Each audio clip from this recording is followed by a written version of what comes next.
عمر بن حبیب روم کی قید میں آئے تو ان کے 10 آدمی تھے جن میں 9 کو قتل کر دیا گیا۔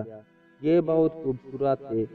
عیسائی بادشاہ نے کہا کہ اگر تو اپنا دین تبدیل کر دے تو میں تمہیں اپنی آدھی ریاست بھی دوں گا اور اپنی بیٹی کی شادی بھی تم سے کروں گا۔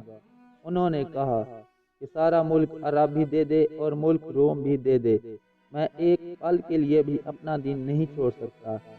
بادشاہ کو ایک ترکیب سوجھی۔ اس نے ایک گھر میں انہیں بند کر دیا اور ایک خوبصورت لڑکی کو کہا کہ اس کے گناہ کرواؤ۔ لڑکی آ گئی اور حضرت عمر بن حبیب کو گناہ کی دعوت دینے لگی۔ حضرت نے نظر اٹھا کر اس لڑکی کو نہ دیکھا۔ 3 دن گزر گئے اور 3 راتیں۔ حضرت عمر بن حبیب نے روٹی کھائی نہ نظر اوپر اٹھائی۔ لڑکی نے کہا تو کیا بلا ہے، 3 دن سے نہ تو نے کھایا نہ پیا اور نہ تیری نظر اٹھی، کون ہے تو، کیا ہے، تو تمہیں کون روکتا ہے؟ تو انہوں نے فرمایا اب تو میرے لیے شراب بھی حلال ہے جس سطح پر میری پیاس پہنچ چکی ہے، اور یہ گوشت بھی حلال ہے۔ سور کا گوشت پکا ہوا تھا۔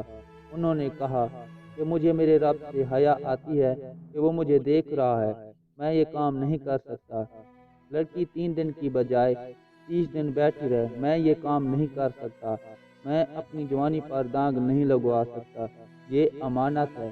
لڑکی نے کہا تیرے جیسے انسانیت کے تاج کو میں قتل نہیں ہونے دوں گی۔ لڑکی نے باہر نکل کر بادشاہ سے کہا کہ سردار تو نے مجھے کس کے پاس بھیجا؟